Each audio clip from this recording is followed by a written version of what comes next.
সাকরাত শুরু হয়ে যাবে, মালাকুল মউত আজরাইল আপনার পাশে যখন দাঁড়িয়ে যাবে, রূহটা বাহির হওয়ার জন্য চটপট চটপট শুরু করবে গো। আল্লাহর নবী বলেন মালাকুল মউত আজরাইল যখন মানুষের রূহ নিতে আসে, দুইটা সূরত ধারণ করে। নেককারের জন্য একটা সূরত, বদকারের জন্য আরেকটা সূরত। নেককারের সূরত আর বদকারের সূরত। যারা বদকার, বেনামাজি, বেপরদা, সুদখোর আর ঘুষখোর, এদের বরণটা বড় ভয়ানক হয়। আমার কথা যদি বিশ্বাস না করেন, কোন সুদখোর মারা গেলে তার সামনে বসে থাকবেন, দেখবেন চেহারাটা শুধু লুগায়, চেহারা লুগায়, চোখগুলি বড় করে দেয়। এর মূল কারণ হলো কিতাবের মধ্যে লেখছে নাফরমানের রূহ নেওয়ার জন্য মালাকুল মউত আজরাইল ভয়ঙ্কর একটা রূপ ধারণ করে। যেই রূপটা দেখলে পরে মানুষ আর ঠিক রাখতে পারে না, রূহটা তার শরীরের চতুর্দিকে দৌড়াইতে থাকে। এই মালাকুল মউত আজরাইলের রূহ নেওয়ার সময় বদকারের জন্য এমন একটা ভয়ানক সূরত ধরে রে। আল্লাহর নবী বলেন মালাকুল মউত আজরাইল এত বিশাল আকৃতির একটা রূপ ধারণ করে। আল্লাহর নবী বলেন যেদিন আমার কাছে আসছিল, নবীর কাছে যেদিন আজরাইল আসছিল, খুব খেয়াল করবেন, নবীর কাছে যেদিন আজরাইল আসছিল, দরজার মধ্যে টুক টুক টুক টুক করে করাঘাত করতেছিল। আল্লাহর নবী তখন অসুস্থ, পয়গম্বর উঠতে পারে না, বসতে পারে না। আল্লাহর নবী বলেন ফাতেমা, দরজার মধ্যে কে যেন ডাক দেয় গো। ফাতেমা দৌড়াইয়া দরজাটা খুললো, কইলা দেখে সাত আসমানের উপরে একটা মাথা দেখা যায়, সাত তবক জমিনের মধ্যে পা গুনি দেখা যায়, সারা আসমানে একটা মানুষ দাঁড়ায় আছে। ফাতেমা একটা চিৎকার দিয়া বলে আব্বা, কার জন্য দরজা খোলার কথা বললেন? এটা কেমন মানুষ গো, জীবনে কোনোদিন দেখি নাই। এত বিশাল সারা আসমানে একটা মানুষ দাঁড়ায় আছে। আল্লাহর নবী বুঝতে পারছে এটা দুনিয়ার কোনো মানুষ নয়, দুনিয়ার কোনো মানুষ নয়। আল্লাহর নবী বলেন ফাতেমা, দুনিয়ার কোনো মানুষ নয় গো, এটা যে মালাকুল মউত আজরাইল, এটা মালাকুল মউত আজরাইল। ফাতেমা গো, দুনিয়ার কোন মানুষের কাছে মালাকুল মউত আজরাইল আসতে তার অনুমতি লাগে না, সে কারো কাছে অনুমতি চায় না। কিন্তু তোমার আব্বারে আল্লাহ বড় সম্মান দিছে গো ফাতেমা। তোমার আব্বার যে ইজ্জত, তোমার আব্বার যে সম্মান, তাই আমার কাছে আজরাইল অনুমতি চায় ঘরে প্রবেশ করার জন্য। দে মা, দরজা খুলে দে, আজরাইল যেন ঘরে ঢুকতে পারে। ফাতেমা চোখের পানিগুলো ছেড়ে দিয়ে বলে বাবা, 3 দিন ধরে আপনি অসুস্থ, মাথা তুলতে পারেন না, বসতে পারেন না। আব্বা গো, এখন হঠাৎ করে মালাকুল মউত আজরাইল আসছে, আর প্রতিটা পরীক্ষায় যদি উত্তীর্ণ হতে পারেন, আল্লাহ বলেন চিরস্থায়ী জান্নাত আমি আল্লাহ দিব। এই পৃথিবী ক্ষণস্থায়ীটা চিরস্থায়ী নয়, চিরস্থায়ী নয়, কিন্তু চিরস্থায়ী জান্নাত দেওয়ার জন্য ক্ষণস্থায়ী দুনিয়ায় আল্লাহ পাঠাইছে। এটা তো থাকার জায়গা নয়। বলুন, এটা কি কেউ থাকতে পারছে? কেউ থাকতে পারে না, পৃথিবীর কেউ থাকতে পারে নাই। ক্ষমতা দিয়াও কেউ থাকতে পারে নাই, শক্তি দিয়াও কেউ থাকতে পারে নাই। আমিও থাকবো না, আমার দাদাও ছিল না, বাবাও নাই, আমিও থাকবো না। এই জমিন কাউকে রাখতে দেয় না, কেউ থাকতে পারছে? আমার আগে এই বাড়িতে বাস করেছে অনেক জন, আমার আগে এই বাড়িতে বাস করেছে অনেক জন, তারাও গেছে আমিও যাব, রইব না আর বেশিক্ষণ। আমি থাকবো না, চলে যেতে হবে গো। এই পৃথিবী আমাকে থাকতে দিবে না। আমাকে ছেড়েই চলে যেতে হবে। এখন আমি নিজেরে মনে করি, আমি না থাকলে মনে হয় সমাজ চলবে না, আমি না থাকলে ঘর চলবে না, আমি না থাকলে ফ্যামিলি চলবে না। আল্লাহর কসম, পৃথিবী কারোর জন্য থেমে থাকে না, পৃথিবী কারোর জন্য থেমে থাকে না। আজকে যদি আপনি দুনিয়ার থেকে বিদায় হয়ে যান, পৃথিবী প্রতিদিন যেইভাবে চলতো সেইভাবেই চলবে, আপনার জন্য এক সেকেন্ড তো পৃথিবী দাঁড়াবে না। আর এখন এই জমিনে তাইকা মা বাবার কাছে, আত্মীয় স্বজনের কাছে, ভাই বন্ধুদের কাছে, পাড়াপড়শির কাছে, আত্মীয় স্বজনের কাছে আপনার যে গ্রহণযোগ্যতা, আপনার যে মায়া মহব্বত, সন্তানের কাছে আপনার ভালোবাসা, স্ত্রীর কাছে আপনার ভালোবাসা, আল্লাহর কসম আজকে মারা যান, 3 দিনের বেশি আপনার মায়া তাদের অন্তরে থাকবে না। লিখিত লেখা রাখেন, 3 দিনের বেশি আর কলিজার মধ্যে কোনো মহব্বত থাকবে না। যদি মানুষের কলিজায় মহব্বত থাকতো রে, পৃথিবীর মানুষ কেউ কাউরে ছেড়ে গেলে মানুষ পাগল হয়ে যেত। আল্লাহ অটোমেটিক সিনা থেকে আপনার প্রতি মহব্বত শেষ করে দিবে। আল্লাহ বুঝায়া দেয় পৃথিবী কারো জন্য থেমে থাকে না। এই জন্য এই পৃথিবীতে আসছি চিরস্থায়ী থাকার জন্য নয় গো, এই পৃথিবীতে চিরস্থায়ী থাকার জন্য আসি নাই, একটা মুসাফির হইয়া আমি আসছি। আবার চলে যেতে হবে, থাকবো না। আল্লাহ কয় পৃথিবী আমি রাখবো না। গোটা বিশ্ব পরিস্থিতির পরিসমাপ্তি আল্লাহ একদিন ঘটায়া দিবে। এই বিশ্ব পৃথিবী, বিশ্ব পরিস্থিতির পরিসমাপ্তি আল্লাহ নিজেই ঘটায়া দিবে। এই যে প্যান্ডেল আপনারা বানাইছেন, বলুন আগামী কালকে কি প্যান্ডেলটা থাকবে? কেন থাকবে না? বলে প্রয়োজন নাই তাই রাখবো না। আজকে কেন রাখছেন? প্রয়োজন আছে এই জন্য রাখছেন। আল্লাহ বলেন পৃথিবী আমি প্রয়োজনে সাজাইলাম, প্রয়োজন নাই পৃথিবী ধ্বংস করে দিব। কুল্লু মান আলাইহা ফান, আল্লাহ কয় সব ধ্বংস করে। কথা কি বুঝতেছেন? কি করবে? ধ্বংস করে দিব। কুল্লু মান আলাইহা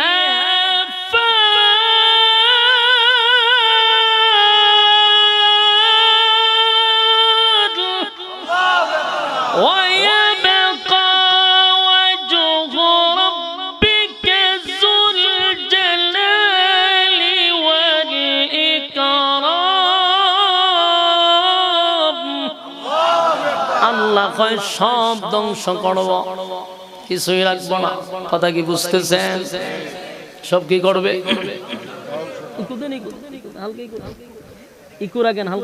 গলায় ধরতেছে, প্রচুর ধরতেছে। আল্লাহ বলেন কুল্লু মান আলাইহা ফান ওয়া ইয়াবকা ওয়াজহু রাব্বিকা যুল জালালি ওয়াল ইকরাম। সব ধ্বংস করে দেব, শুধুমাত্র কেবলমাত্র যিনি থাকবে উনি কে? আরো জোরে সবাই মিলে। একমাত্র শুধুমাত্র বেঁচে থাকবে এবং চিরস্থায়ী চিরঞ্জীব একমাত্র আমার আল্লাহ। আমার আল্লাহর মরণ নাই, আমার আল্লাহর ঘুম নাই, আমার আল্লাহর তন্দ্রা নাই। সুবহানাল্লাহ। বলুন আল্লাহর কি ঘুম আছে, তন্দ্রা আছে? আল্লাহু লা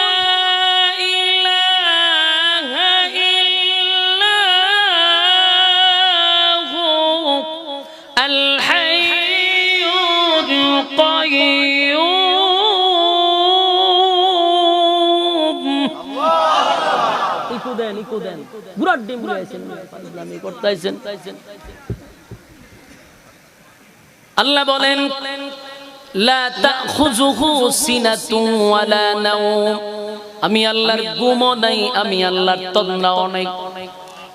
আমাদের ঘুম আছে না নাই? তন্দ্রা আসেনি? আমাদের ঘুম আছে, তন্দ্রা আছে, কিন্তু মালিক যে স্পষ্ট জানায়া দিছে আমার ঘুমও নাই, আমার তন্দ্রাও নাই।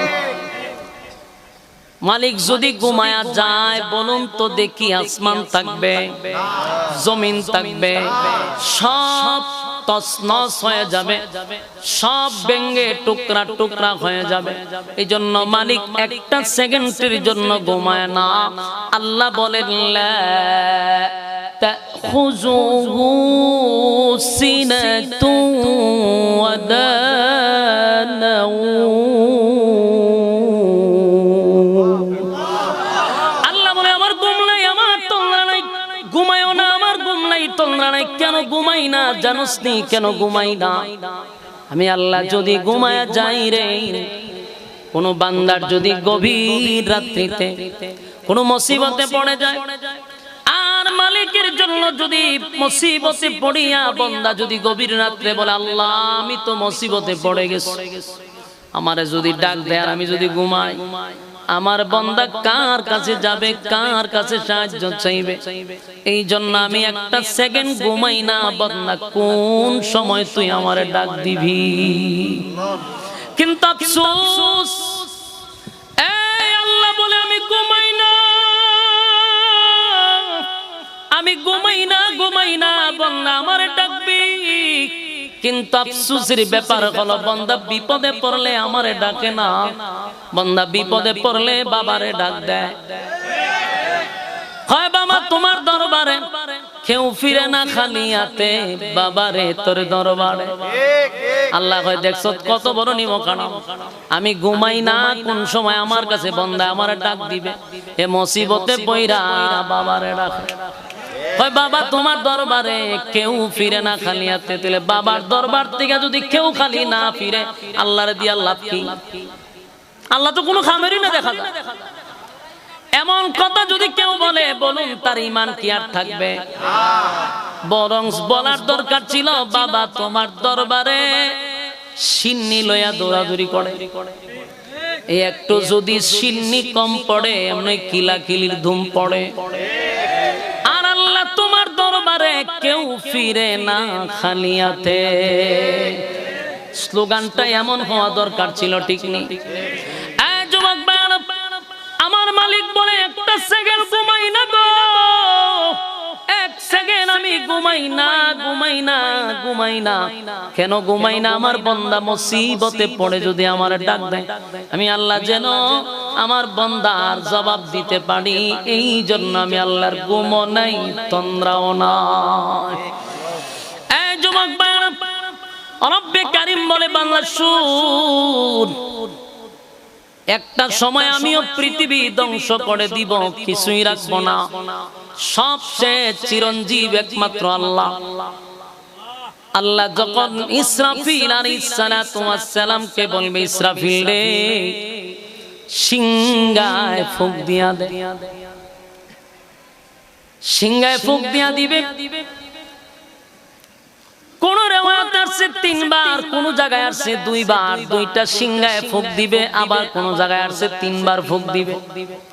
প্রথম যখন সিংহায় ফুঁক দিবে, ইজা জুলজিলাতিল আরদু জিলজালাহা ওয়া আখরাজাতিল আরদু আসকালাহা ওয়া ক্বালাল ইনসানু মা লাহা।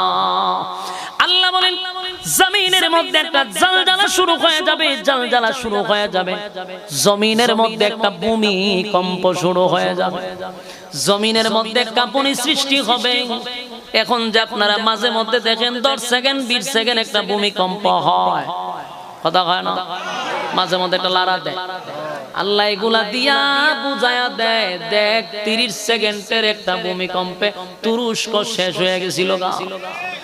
মাঝে মধ্যে বাংলাদেশে আংশিক লাড়া দেয় 6 সেকেন্ড 5 সেকেন্ড, বাংলাদেশের চেয়ে বেশি লাড়া দেয় না। কয় সেকেন্ড দেয়?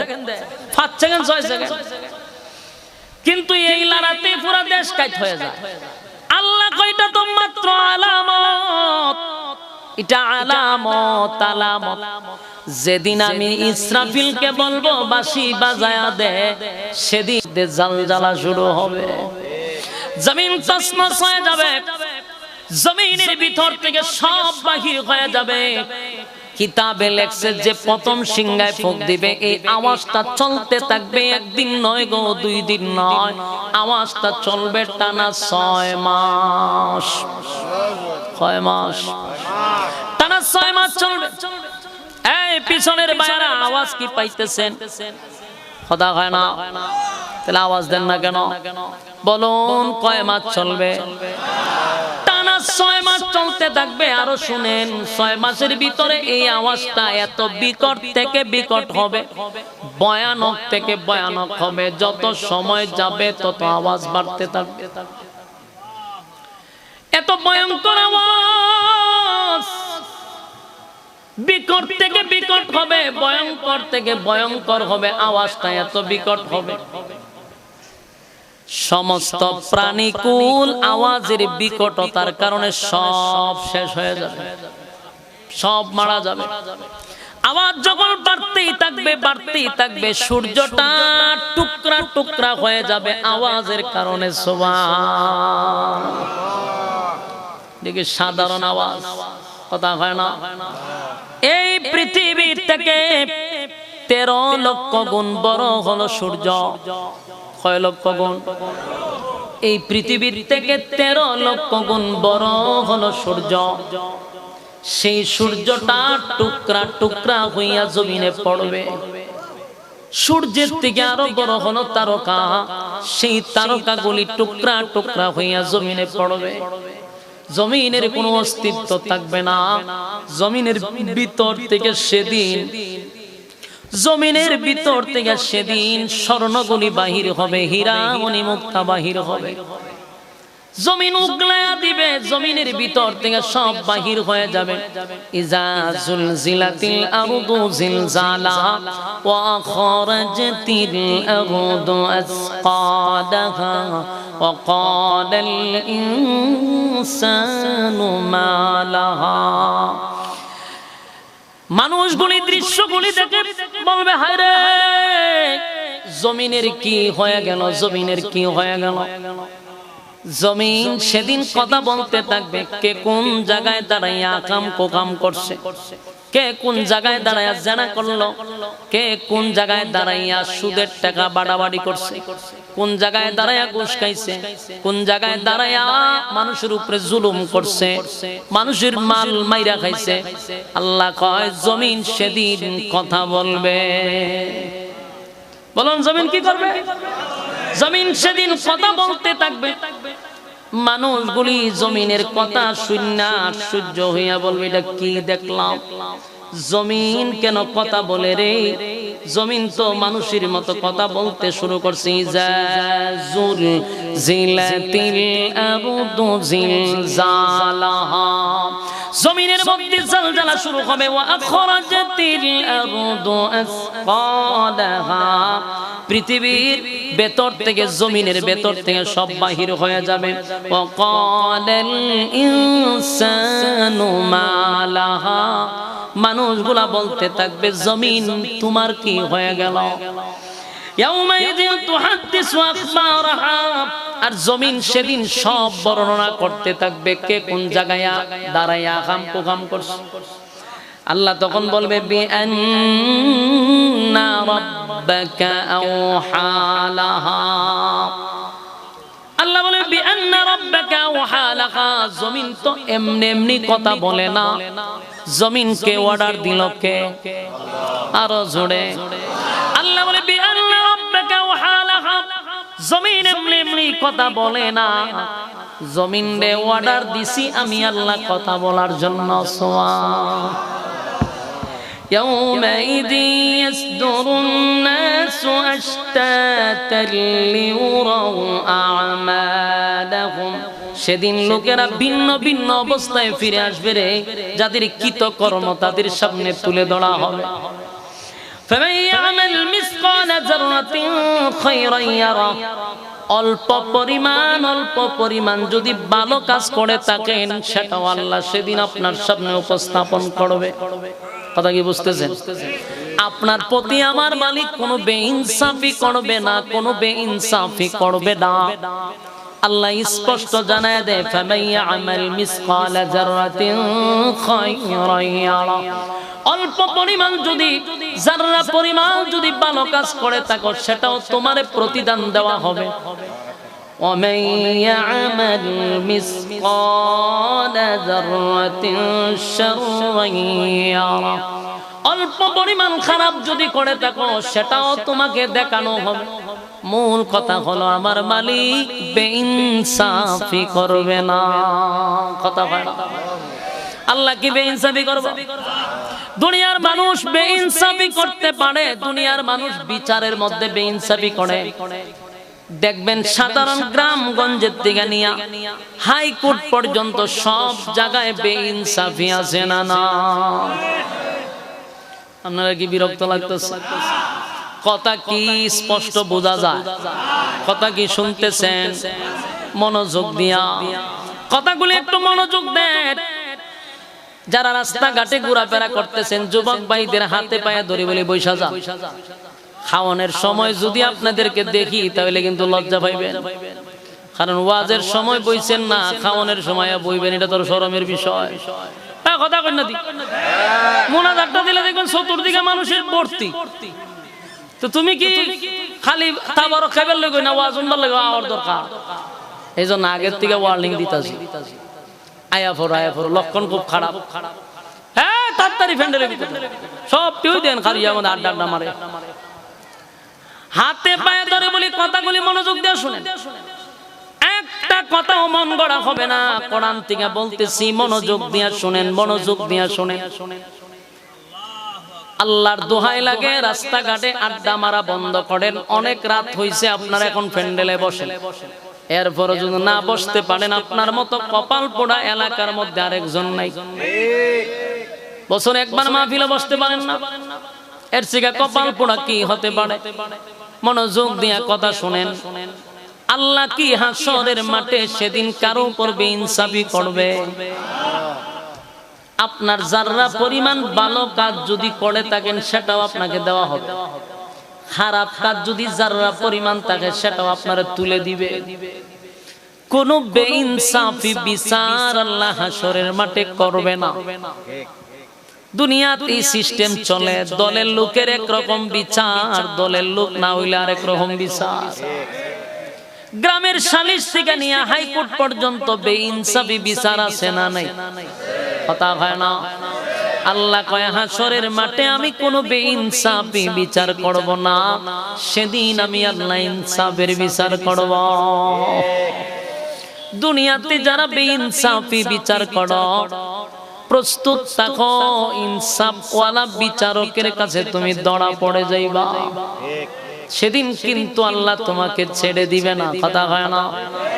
আমার যুবক ভাইরা, সেদিন আল্লাহর সামনে দাঁড়াইতে হবে। এটা কি আপনি আমার বিশ্বাস আছে না নাই? এই কথা কয় না, সাবধান, আমার দাঁড়াবি কথা মাইরালাম। মনোযোগ দিয়ে শুনেন, আমরা যে আবার দ্বিতীয়বার দাঁড়াবো আল্লাহর সামনে, এটা কি না শুনি? বিশ্বাস আসেনি? বিশ্বাস না থাকলে তো ইমানদারি হতে পারবে। পুনরায় আল্লাহর সামনে দাঁড়াবো, আমাদের ভিতরে আবার রুহু দিবে। ওই যে সিংহায় ফুক দিত না, প্রথম ফুকে সব শেষ, কেউ থাকবে না, সব ধ্বংস, একেবারে যা আছে সব শেষ। প্রথম ফুক, বাকি থাকবে ফেরেশতারা। আল্লাহ কইবো আজরাইল, বাকি কেডা? আল্লাহ ফেরেশতা কুল বাকি আছে। আল্লাহ কয় আরশ বহনকারী ফেরেশতা বাদে আর তোমরা ৬০ জন বাদে সব শেষ করে দাও। সমস্ত ফেরেশতা শেষ। ফেরেশতার সংখ্যা কত এটা আল্লাহ ছাড়া কেউ জানে না। অসংখ্য ফেরেশতা সব শেষ।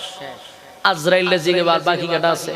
আল্লাহ আরশ বহনকারী ফেরেশতা বাকি আছে, আর এই জিবরাইল, মিকাইল, ইসরাফিল, আমি আজরাইল, আর আপনি তো চিরঞ্জীব, আমরা আছি, আর কেউ নাই। আল্লাহ কয় আরশ বহনকারী ফেরেশতাদেরকে শেষ করে দাও। আরশ বহনকারী ফেরেশতাও শেষ। এবার আল্লাহ জিগার বাকি রইছে কারা? আল্লাহ, জিবরাইল, মিকাইল, ইসরাফিল আর আমি। আল্লাহ কয় তুমি বাদে বাকি ৩ জনকে শেষ করে দাও। ৩ জন শেষ, বাকি রইল কারা? আজরাইল আর আল্লাহ চিরঞ্জীব। আল্লাহ কয় আর কেডা বাকি রইছে রে? আজরাইল কয় আল্লাহ আমি তো মানুষের রূহ নেই, আমার তো আর মরণ নাই, আর আপনি তো এমনি চিরঞ্জীব, আপনারও মরণ নাই, আমরা দুইজন আছি। আল্লাহ বলেন কুল্লু মান আলাইহা ফান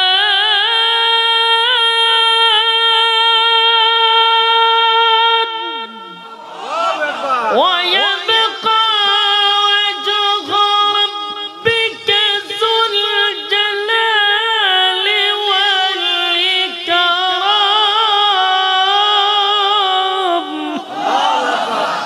আল্লাহ কয় আমি দি কইছি সব ধ্বংস হবে, বাকি থাকবো একমাত্র আমি আল্লাহ। আমি আল্লাহ ছাড়া কেউ থাকবে না। তুই থাকবি কা? আজরাইলে জিগা তুই থাকবি? আজরাইলে যে অনুনছে তো তুই থাকবি কেডে? আজরাইলে তো আমার কি মরণ লাগবে বলে? হ্যাঁ কত আমার রূহ নিব কেডা? আমি তো মানুষের রূহ নিছি। আল্লাহ কয় তোর রূহটা হলো আমি আল্লাহর হুকুম। সুবহানাল্লাহ। আমি হুকুম দিব তুই শেষ। আল্লাহ হুকুম দিছে তো আজরাইলের রূহ কবজ হবে। কিতাবে লেখছে যদি সেদিন কোন প্রাণী মারা না যেত, মানুষও থাকতো, আজরাইলের চিৎকারে মানুষ মারা যেত। আজরাইল এত চিৎকার দিছে। আজরাইল আমি যদি জানতাম রূহ নেওয়া এত কষ্ট, জীবনে নিতাম না। সব শেষ, আজরাইলও শেষ, বাকি রইছেন কে? এখন শুধু আল্লাহ একা, আর কেউ নাই। আল্লাহ একাই রয়ে গেছে। রব্বে কারীম একা একা তাইকা বলে আজকে রাজত্ব কার? আল্লাহ রাব্বুল আলামিন বলে লিমানিল মুলকুল ইয়াউম। আল্লাহ নিজে একা একা হয় রাজত্ব কার আছে, কিন্তু কেউ শব্দ নাই, কেউ নাই তো, সব শেষ। আল্লাহ নিজেই তখন হয় লিল্লাহিল ওয়াহিদিল কাহ্হার।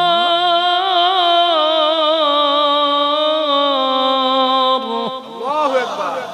আল্লাহ নিজেই কয় যে এখন আজকের রাজত্ব এবং মালিকানা আমি আল্লাহ। সুবহানাল্লাহ। আল্লাহ সবাইরে ডাকবে, কিরে এত ক্ষমতা দেখাইছস, আজকে তোরা কোথায়? কেউ নাই, একবারে নিস্তব্ধ, কোনো আওয়াজ নাই, শব্দ নাই, নাই নাই, শুধু আল্লাহ ছাড়া কিছু নাই।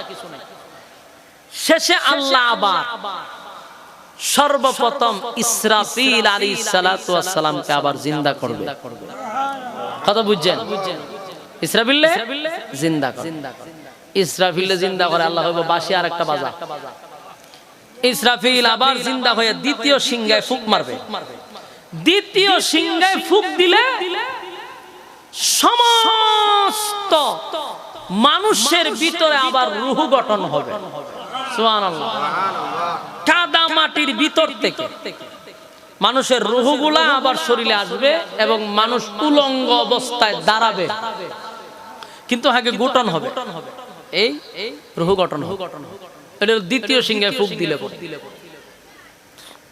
তো হাসরের মাঠে সর্বপ্রথম যিনি উঠতে দাঁড়াবে, সবার আগে উঠতে যিনি দাঁড়াবে উনি হলেন হাবিবে কিবরিয়া নবী মুহাম্মদুর রাসূলুল্লাহ সাল্লাল্লাহু আলাইহি ওয়াসাল্লাম। উনি হলেন সর্বপ্রথম হাসরের মাঠে দাঁড়াবে, এর আগে কেউ দাঁড়াবে না। তো রাসূলকে দাঁড় করানোর জন্য জিবরাইলকে আবার জীবিত করছে। জিবরাইলে জীবিত কইরা অর্ডার দিছে যে নবীরে জাগ্রত করে হাসরের মাঠে দাঁড় করানোর জন্য। অন জিবরাইল আলাইহিস সালাতু ওয়াস সালাম গোটা হাসরের মাঠ তালাশ করতেছে, নবীর রওজা টুকায় এখন। কারণ জিবরাইল মরার আগে যে রওজা দেখতে গেছিল, এখন কি রওজা আছে? এর ভিতরে সিংহায় ফুঁক দিয়ে সব শেষ, তছনছ করে দিয়েছে, সব শেষ, সমতল বানায় লিছে। নবীর রওজা কোন জায়গায় আছে জিবরাইলও জানে না। জিবরাইল চতুর্দিক দিয়ে তালাশ করে নবীর রওজা পায় না, দৌড়ে গেছে ইসরাফিলের কাছে, গিয়া কয় বাঁশিতে ফু দিছিলা, এখন তো নবীর রওজা পাইতেছি না, আমার দায়িত্ব হলো নবীরে উঠাইয়া হাসরের মাঠে নেওয়া। জিবরাইল কয় আমার দায়িত্ব হলো ফু দেওয়ান, ফু দিছি, বাকি জমিন রে কি করছে এটা তো আমি জানি না। তুমি এত দূর না তালাশ কইরা মাটিরে জিগাইলে কি হয়? মাটির ফেডের ভিতরে কোন জায়গাত নবী আছে? সুবহানাল্লাহ। তুমি মাটিরে জিগাও নবী কোথায় আছে? জিবরাইল কও ভালো কথা, মাটিরে জিগাইলে তুই পাওয়া যাবে। দৌড়ায় গেছে মাটির কাছে, গিয়া রে মাটি, তোর পেটের ভিতরে হাবিবি কিবরিয়া দু জাহানের বাদশারে কোথায় রাখছস? তাড়াতাড়ি কর। মাটি উত্তর দিছে যে ইসরাফিলে প্রথম সিংহায় ফুঁক দেওয়ার পরে আমার মধ্যে যে একটা উলট পালট হইছে, আমার নিজেরই খবর নাই আমি কই আছি। আমার অংশ অংশ কোথায় গেছে আমি নিজেও জানি না। আমার শরীরের কোনো অস্তিত্ব নাই, আমার ভিতরে আমি নবীরে কোথায় রেখেছি আমি নিজেও জানি না। কি বুঝেন কি পরিমাণ লারা দিছে? সুবহানাল্লাহ। জিবরাইল আলাইহিস সালাম পেরেশানির মধ্যে পড়ে গেছে। কারণ হাশরের মাঠে সর্বপ্রথম তুলতে হবে, কারণ সিংহায় যদি আরেকটা ফু মাইরা দেয়, ফুড়া মারার সাথে সাথেই জিবরাইলের দায়িত্ব। জিবরাইল তো তালাশ করতেছে, পাইতেছে না। শেষে আওয়াজ আসলো যে গোটা হাশরের মাঠ তালাশ করেও তুমি পাবা না, তবে তুমি হাশরের মাঠটা তালাশ করে দেখো এক জায়গায় আলো জ্বলতেছে। সুবহানাল্লাহ। পুরা হাশরের মাঠে একটা জায়গায় কি করতেছে? আলো জ্বলতেছে। এইটাই আমার নবীর রওজা। জিবরাইলে আলো তালাশ করতে করতে গিয়ে এক জায়গায় আলো জ্বলে, এখান থেকে রাসূলকে সর্বপ্রথম দাঁড় করাইছে। এবং আরেকটা কথা জেনে রাখবেন, হাশরের মাঠে সবাই উঠবে উলঙ্গ অবস্থায়। কারো কি থাকবে না? কোনো কাপড় থাকবে না, উলঙ্গ অবস্থা। কিন্তু আমার নবী উলঙ্গ অবস্থায় উঠবে না। নবীরে জান্নাতি পোশাক পরাইয়া আল্লাহ উঠাইবে। সুবহানাল্লাহ। আল্লাহর নবী যখন এই ওয়াজ সাহাবায়ে কেরামদের কাছে করলো, আম্মা জান্নাত আয়েশা সিদ্দিকা রাদিয়াল্লাহু তাআলা আনহা একদিন বলে, নবী গো, হাশরের মাঠে যদি সবাইকে উলঙ্গ অবস্থায় দাঁড়াইতে হয় গো নবী, আমি আপনার স্ত্রী আমরা হলাম উম্মুল মুমিনিন, আপনার নবীর স্ত্রীরাও কি উলঙ্গ অবস্থায় হাশরের মাঠে দাঁড়াইবে গো নবী? আল্লাহর নবী বলেন, হ্যাঁ আয়েশা, সবাই তো উলঙ্গ অবস্থায় হাশরের মাঠে দাঁড়াবে। আম্মা জানা আয়েশা জিহ্বাত কামড় দিয়া কয়, হায় হায়, এত লজ্জা কোথায় রাখবো? হাশরের মাঠে যদি উলঙ্গ অবস্থায় উঠতে হয়, আমরা না নবীর আর স্ত্রী, আমাদের কি এই অবস্থা হবে গো? আল্লাহর নবী বলেন, আমি নবী বাদে, নবী রাসূল বাদে সবাই উলঙ্গ অবস্থায় দাঁড়াবে। আম্মা জানা আয়েশা লজ্জায় শরমে বলে, নবী গো, এই লজ্জা কোথায় রাখবো? আল্লাহর নবী বলেন, আয়েশা গো, হাশরের মাঠে এমন একটা পরিস্থিতি হবে গো আয়েশা, 50,000 বছর মানুষ হাশরের মাঠে দাঁড়ায় থাকবে, একটা দিনের জন্য কেউ কারো নিজের লজ্জাস্থানের দিকে তাকাবে না, অন্য জনের দিকে তাকাবে দূরের কথা, নিজের দিকেই 50,000 বছরের ভিতরে তাকানোর কথাই স্মরণ থাকবে না। এটা বড় ভয়ঙ্কর মাঠ, হাশরের মাঠ বড় ভয়ঙ্কর। যুবক ভাইরা, হাতে পায়ে ধরে বলি, আমার কথাগুলি একটু দিলের কান লাগায় শুনেন। জানি আপনাদের বিরক্ত লাগতেছে, বিরক্ত লাগলেও কথাগুলি একটু মনোযোগ দিয়ে শোনা দরকার। এই পৃথিবী, প্রথমেই বলছি, পৃথিবী চিরস্থায়ী না, থাকবো না, কেউ থাকতে পারে নাই। আপনাদের এই এলাকার গুরুস্থান আছে না নাই? গুরুস্থানে মাঝে মধ্যে যাবেন, গিয়া দাঁড়াইবেন, এই এলাকার কত দাপটশীল লোক কবরের মধ্যে শুয়ে আছে, কেউ তাদের সামনে যায় না, তাদের পাশে গিয়া কেউ দাঁড়ায় না। গরু ছাগল এখন তাদের উপর দিয়া হাঁটাহাঁটি করে। কোথায় গেল রে সেই বাহাদুরি, আর কোথায় গেল সেই তাকব্বরি? আজকে মানুষ তার নাম পর্যন্ত নেয় না। জুরে কোন ঠিক? পৃথিবী এত নিষ্ঠুর, পৃথিবী এত নিষ্ঠুর, এত নিষ্ঠুর। এই টাকা পয়সা বাড়ি গাড়ি সব পরে থাকবে, কিছুই তো নেওয়া সম্ভব হবে না। কথা হয় না? এই যে বাংলাদেশে কোটি কোটি হাজার কোটি টাকা পাচার হয়ে গেছে, বলুন এই টাকা কি তারা বুক করে শেষ করতে পারবে? তাহলে কেন দেশের সম্পদ আমরা নষ্ট করলাম? এই টাকা তো বুক করে যেতে পারবো না। এই পৃথিবী তো চিরস্থায়ী না। আমি দুনিয়ার থেকে চলে গেলে আমার সন্তান আমার টাকা দিয়ে অবৈধ কাজ করবে, আর কবরে তাইকা আমি তার শাস্তি ভোগ করব। এটা কোনো বুদ্ধিমানের কাজ হতে পারে না। বুদ্ধিমানের কাজ হলো আল্লাহ আমাকে টাকা দিছে, পয়সা দিছে, সম্পদ দিছে, আমি আল্লাহর কাছে ব্যয় করব।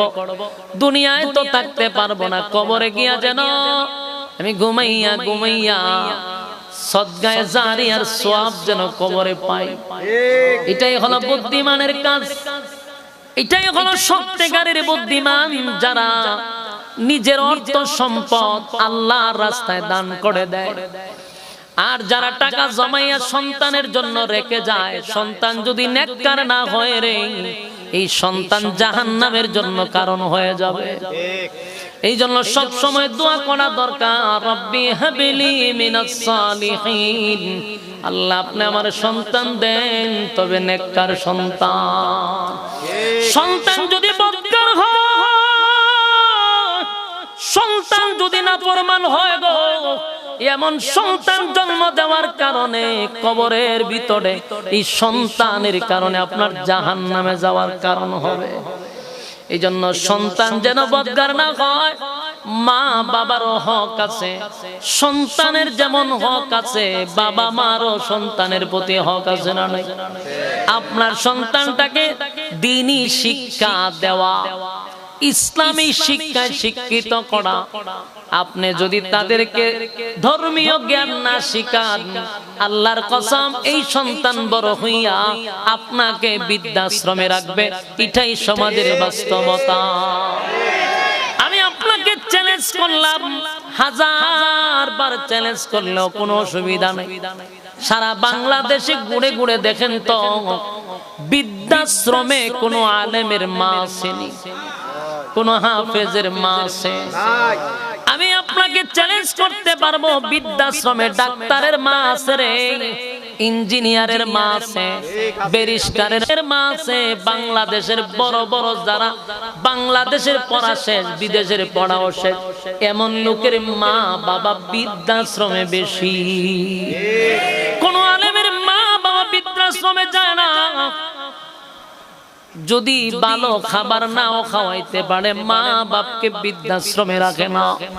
রিস্কা চালাইয়া কইল মা বাবারে খাওয়ায়, বৃদ্ধাশ্রমে দেয় না। যত শিক্ষিত বানায় তত মা বাবা বৃদ্ধাশ্রমে যায়। কথা কয় না? আপনারা কি বিরক্ত লাগতেছে? তাহলে লড়াচড়া কেড়ে করতেছেন? সাইরা দিতাম, সাইরা দিলে ডাবল সুবিধা, আর বৈশা থাকলে আপনাদের ডাবল সুবিধা।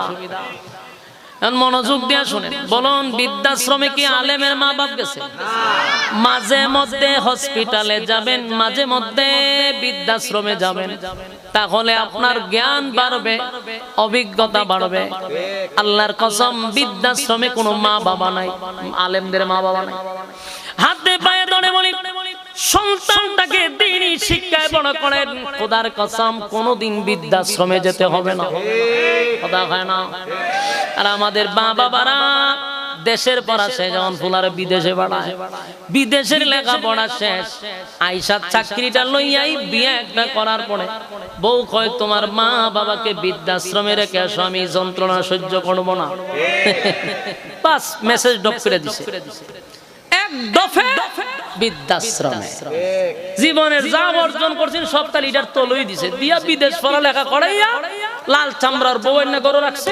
বউ কয় তোমার মা বাবা এরকম যন্ত্রণা আমি সহ্য করবো না, বৃদ্ধাশ্রমে দাও। বেচারা চিন্তা করলো আমার বউ বলছে সহ্য করবে না, তোরা রেখে কি করবো যন্ত্রণা, মা বাপরে নিয়ে দিয়ে বৃদ্ধাশ্রমে। বাস্তব কইছি না বাস্তব? আমার বুঝার বাকি নাই, আপনার নেওয়ার জন্য আসছে না। বাবা আমি দরজা খুলে দিব না, দরজা খুলব না। ফাতেমা দরজা আটকায়া দেয়। আল্লাহর নবী বলেন ফাতেমা গো, তুমি যদি দরজা খুলে নাও দাও, আজরাইল কিন্তু ঘরে প্রবেশ করবে। তবে তুমি দরজা খুলে দিলে তোমার আব্বার সম্মান আর মর্যাদা, মা গো আজরাইল ঘরে ঢুকতে কারো পারমিশন লাগে না। ফাতেমা দরজা খুলে দিল, মালাকুল মউত আজরাইল নবীর পাশেই বসে গেল। আল্লাহর নবী বলেন, মালাকুল মউত আজরাইল প্রথম সূরত নিয়া ফাতেমার সামনে দাঁড়াইছে। পৃথিবীর একটা সিস্টেম হলো, যার রূহ নেওয়া হয় সে ছাড়া কেউ আজরাইল দেখতে পায় না। কথা কি বুঝতেছেন? আল্লাহু আকবার। এই সূরত আগে ছিল মুসা নবীর যুগ থেকে, এটা উঠে গেছে। আগে আজরাইলে দেখতো, কিন্তু মুসা নবী তাপ্পর দিয়া চোখ ফালাইয়া দিছিল আজরাইলের। সেদিন থেকে আল্লাহ সিস্টেম পাল্টাইয়া দিছে, যে মারা যাবে সে শুধু মালাকুল মউতরে দেখবে। এখন প্রশ্ন হইল, নবীর রূহ নেওয়ার জন্য মালাকুল মউত আজরাইল আসছে, ফাতেমা কেমনে আজরাইলে দেখলো? কথা হয় না? আমার কথা কি বুঝতেছেন? এই সিস্টেম হলো, যার রূহ নেবে সে মালাকুল মউত আজরাইলে দেখবে গো। ফাতেমার রূহ নেওয়ার জন্য মালাকুল মউত আজরাইল আসে না। কিন্তু প্রশ্ন হলো, ফাতেমা কেমনে গো মালাকুল মউত আজরাইল দেখলো? এর একটা কারণ তাফসীর কারকরা লেখে, রাসূল যখন বলল ফাতেমা দরজায় যেন কে ডাক দেয়, ফাতেমা দরজা খুলে যদি কাউকে না দেখে তাহলে মনে মনে ভাববে আমার বাবা অসুস্থ, এই জন্য কি শুনতে কি শুনছে। অসুস্থ মানুষ অনেক কিছুই বলে। আল্লাহ বলে, জিবরাইল আমার বন্ধুর ক্ষেত্রে এটা হতে দিব না। ফাতেমার ভিতরে এই ধারণাটুকু যেন না আসে যে আমার বন্ধু কি থেকে কি বলছে, এটা আমার বন্ধুর শানের সাথে যায় না। বন্ধু বলছে দরজা খুলে দিতে, ফাতেমা যদি আজরাইলকে এই মুহূর্তে না দেখে তাহলে আমার বন্ধুর প্রতি ধারণা খারাপ হবে। মনে ভাববে আমার বন্ধু ভুল শুনছে। আমার বন্ধু ভুল শুনে নাই, আমি আল্লাহ দুনিয়ার সিস্টেমটা আজকে পাল্টায়া দিব। ফাতেমার সামনে মালাকুল মউত আজরাইলকে দাঁড় করায়া দিব। সুবহানাল্লাহ কি বাড়ি দিয়া কইবে? হ্যাঁ রাসূল বলেন আল্লাহু আকবার। আওয়াজ হয় না রে, বলেন আল্লাহু আকবার। এই ইমানের আওয়াজ দিয়া বলেন আল্লাহু আকবার। ফাতেমার সামনে মালাকুল মউত আজরাইল দাঁড়ায়া গেছে। আল্লাহ পৃথিবীর সিস্টেম পাল্টায়া দিছে। সেদিন ফাতেমা বলেন, আমি তাকায়া দেখি সারা আসমানে শুধু একটা মানুষ দেখা যায়। তাহলে বলুন কত ভয়ঙ্কর। কথা হয় না? আপনারা কি আমার কথা শুনতেছেন? না ছাইরা দিতাম আমি? আওয়াজ দেন না কেন? বুঝতেছেন? মালাকুল মউত আজরাইল কত বড়। সারা আসমান নিয়ে একটা মানুষ যদি দাঁড়ায় আপনার জান জায়গা থাকবে? যেই মাত্র মালাকুল মউত আজরাইল ফাতেমার সামনে, তো শুধু গোটা আসমান নিয়ে দাঁড়ায় ছিল, কোনো ভয়ঙ্কর সূরত ধরে নাই। কিন্তু একটা নাফরমানের সামনে যখন মালাকুল মউত আজরাইল আসে, আল্লাহর নবী বলেন আজরাইলের সারা শরীরে শুধু চক্ষু থাকবে, চোখ চোখ। আজরাইলের চোখ কটা জানেন? পৃথিবীতে মানুষ যতজন, আজরাইলের চক্ষু ততটা। আল্লাহু আকবার। আমি যখন মুর্দা মানুষের সামনে ওয়াজ করতেছি, এটা কি সব জিন্দা না মুর্দা আল্লাহ জানে। কি এর ওয়াজ করতেছি? আপনারা সামনে ওয়াজ করলে বক্তার জজবট দূরের কথা, মন চাইবে যে ওয়াজটা ছাইরা দিয়ে কোনো রকমে বাগি। এই মিয়া কথা শুনুন না আপনারা, মাতুন না কেন? মেজাজ গরম করে লেছেন আপনারা। কইলাম যে আওয়াজ দিতেন, আপনারা যে লাগান বইয়া রয়েছেন। বোঝা যায় যখন আমি একটা গুরুস্থানও বইছি এখন জিয়ারত করতাম, মানে আপনারা জানাজা করতেই বা আমার এ কথা কি বুঝতেছেন? তাহলে আওয়াজ দিন না কি? তাহলে ময়মনসিংহ এর মানুষের মতো দিস। ও ময়মনসিংহ ওয়াজ করতে গেলে এর গুতায় কথা কইতে রে, এর কাট কুতানে দিলে ৮০ দে ৩ দিন পরে। আমি তুই জায়গাতে পড়ছি। আমার কথা কি বুঝতেছেন? একটা মানুষ যদি সারা আসমানে দাঁড়ায়, আপনি ঠিক থাকবে? জায়গা প্রস্রাব থেকে করে দিবেন। মরণের সময় আবার বলছি, নাফরমানের মৃত্যুর সময় যদি কাছে থাকেন আপনি নিজেও ভয় পাইবেন।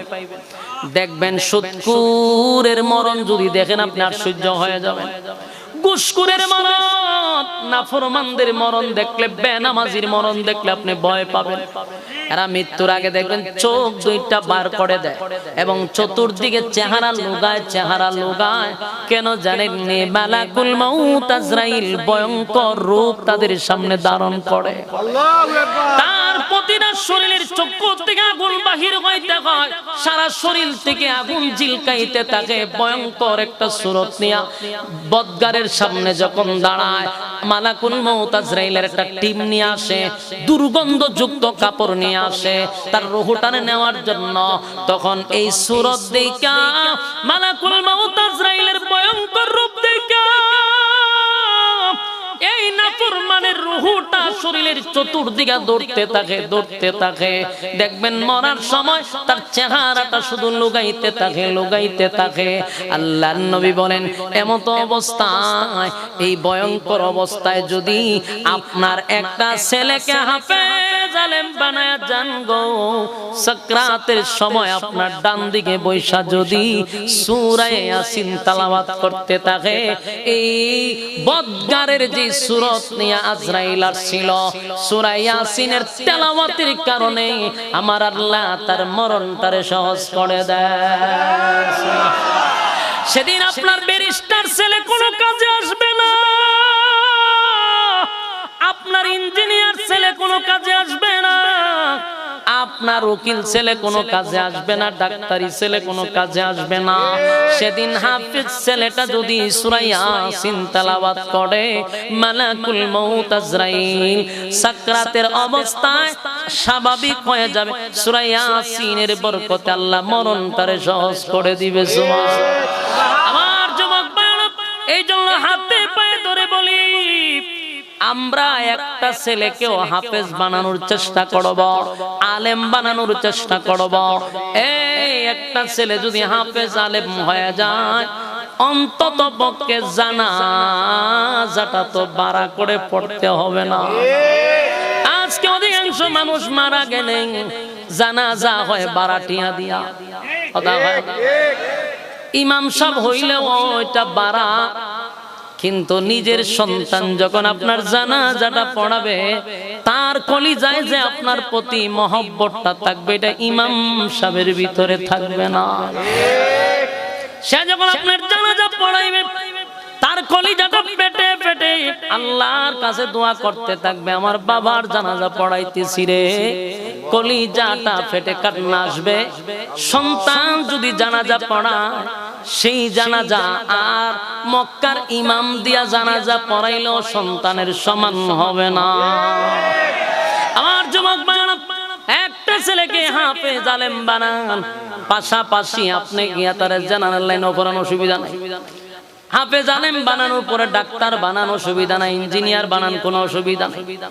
আপনি জাগতিক শিক্ষায় শিক্ষিত করেন, কোনো অসুবিধা নাই, কিন্তু ধর্মীয় জ্ঞান যদি থাকে, আপনাকে সে কোনোদিন বৃদ্ধাশ্রমে দিবে না, আপনার প্রতি জুলুম করবে না, বেইনসাফি করবে না। এই জন্য একটা মাদ্রাসা আপনাদের পাশে আছে, সেই মাদ্রাসার সাথে আমাদের সম্পর্ক থাকার দরকার আছে না নাই? আর যুবক ভাইরা, কথাগুলি দিলের কান লাগায় শুনে, একটা কথা মন গলা বলি না, এই পৃথিবী কিন্তু চিরস্থায়ী না। বারবার কথাটা বলতেছি, ইয়াদ আছে? শুরুতেই বলছিলাম পৃথিবী কি চিরস্থায়ী? না, পৃথিবী চিরস্থায়ী না, ক্ষণস্থায়ী দুনিয়ায় আমাদেরকে পাঠাইছে আল্লাহ, অনর্থক পাঠায় নাই। আফা হাসিবতুম আন্নামা খালাকনাকুম আবাসাও ওয়া আন্নাকুম ইলাইনা লা তুরজাউন। আল্লাহ রাব্বুল আলামিন বলেন, অনর্থক বানাই নাই, অকারণে বানাই নাই, নিষ্প্রয়োজনে বানাই নাই। কেন বানাইলাম? ওয়ামা খালাকতুল জিন্না ওয়াল ইনসা ইল্লা লিয়াবুদুন। মানব দানব দুইটা জাতিরে বানাইছি শুধুমাত্র কেবলমাত্র ইবাদতের জন্য। আল্লাহ বলেন, দুনিয়ার জমিনে পাঠাইছি ইবাদতের জন্য।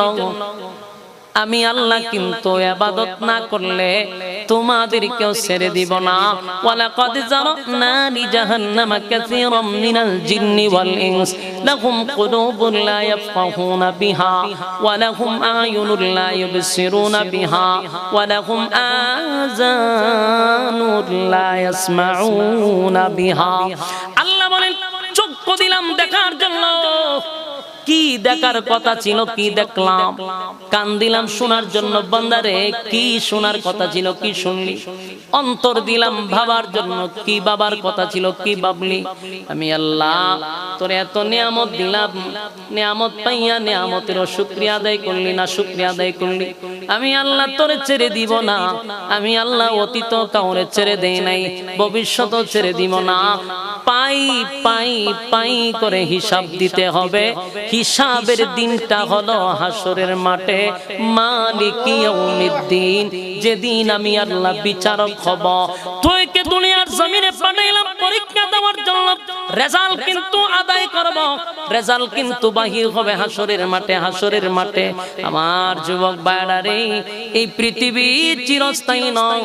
পরীক্ষার সময় শেষ হলে একটা সেকেন্ডও হলের ভিতরে থাকতে দিবে না, এক সেকেন্ড কেউ থাকতে পারবে না। এই পৃথিবী আমার আপনার ছেড়েই দিতে হবে। সন্তান, স্ত্রী, মা, বাবা, আত্মীয় স্বজন সব ছেড়ে একদিন শূন্য হাতে ওই গাছতলার নিচে আমারে রেখে আসবে। বাস্তব না অবাস্তব?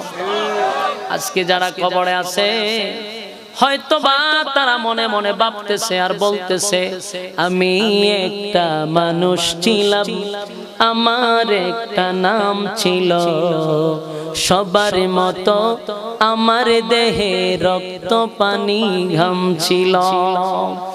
আমি একটা মানুষ ছিলাম, আমার একটা নাম ছিল, সবার মতো আমার দেহে রক্ত পানি ঘাম ছিল, সবার মতো আমার দেহে রক্ত পানি ঘাম ছিল।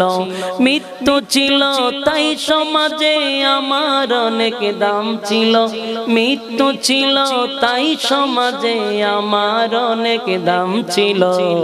আমি একটা মানুষ ছিলাম, আমার একটা নাম ছিল, সবার মতো আমার দেহে রক্ত পানি ঘাম ছিল, সবার মতো আমার দেহে রক্ত পানি ঘাম ছিল। গায়ের জুড়ে ধনের জুড়ে কথা বলেছি, অহংকার বাহাদুরির সাথে চলেছি। গায়ের জুড়ে ধনের জুড়ে কথা বলেছি, অহংকার বাহাদুরির সাথে চলেছি। নাম ধরে কেউ বলছে না, আজ বলছে মরা লাশ। নাম ধরে কেউ বলছে না, আজ বলছে মরা লাশ। দাফনে হবে জলদি কখন, নইলে সর্বনাশ। দাফনে হবে জলদি কখন, নইলে সর্বনাশ। দাফনে হবে জলদি কখন, নইলে সর্বনাশ। আমি একটা মানুষ ছিলাম, আমার একটা নাম ছিল, সবার মতো আমার দেহে রক্ত পানি ঘাম ছিল, সবার মতো আমার দেহে রক্ত পানি ঘাম ছিল।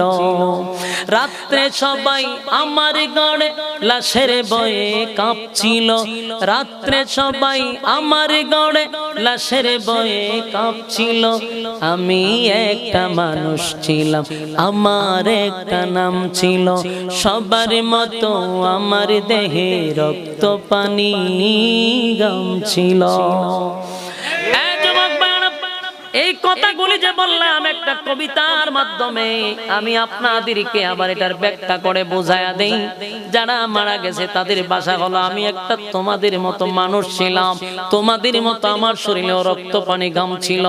আজকে আমাকে নাম ধরে কেউ বলে না, সবাই আমারে লাশ বলে।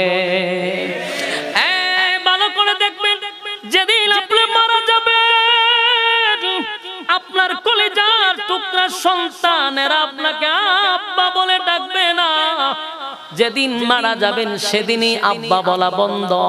নিজের সন্তান বলবে লাশটাকে ঘর থেকে বাহির করো, লাশটাকে গোসল করাও, লাশটারে খাটিয়াতে তোলো, লাশটারে কবরে রাখো, লাশের উপরে মাটি দাও। দেখেন তো যেই ছেলেটা সারা জীবন আব্বু বলে ডাকলো, দুনিয়া থেকে বিদায় হওয়ার সাথে সাথে আব্বা বলা বন্ধ হয়ে গেছে, এখন আপনার নাম হয়ে গেছে লাশ। কথা হয় না? লাশ ডাকে মানুষ, ছেলেও আব্বা বলে ডাকে না, স্ত্রীও বলবে লাশটারে ঘর থেকে বাহির করো। আর সবচেয়ে বড় কথা হলো, কবি তার বাসায় বলে, রাত্রে সবাই আমার ঘরে লাশের ভয়ে কাঁপছিল। কথাটা বড় হৃদয় বিদারক। যে রুমের ভিতরে নিজের স্ত্রীকে লইয়া, সন্তানগুলিকে লইয়া সাদের বেডরুম সাজাইলাম, সুন্দর বালাখানা আমি বানাইলাম, আমি যদি মারা যাই রে, সেই ঘরে ওই রাত্রিতে আমার স্ত্রী থাকতে চায় না। জিগাইলে কয় এই ঘরের মধ্যে লাশ ছিল, অথচ সেই ঘরে তো আমি আমার স্ত্রী সন্তান লইয়া ঘুমাইছি।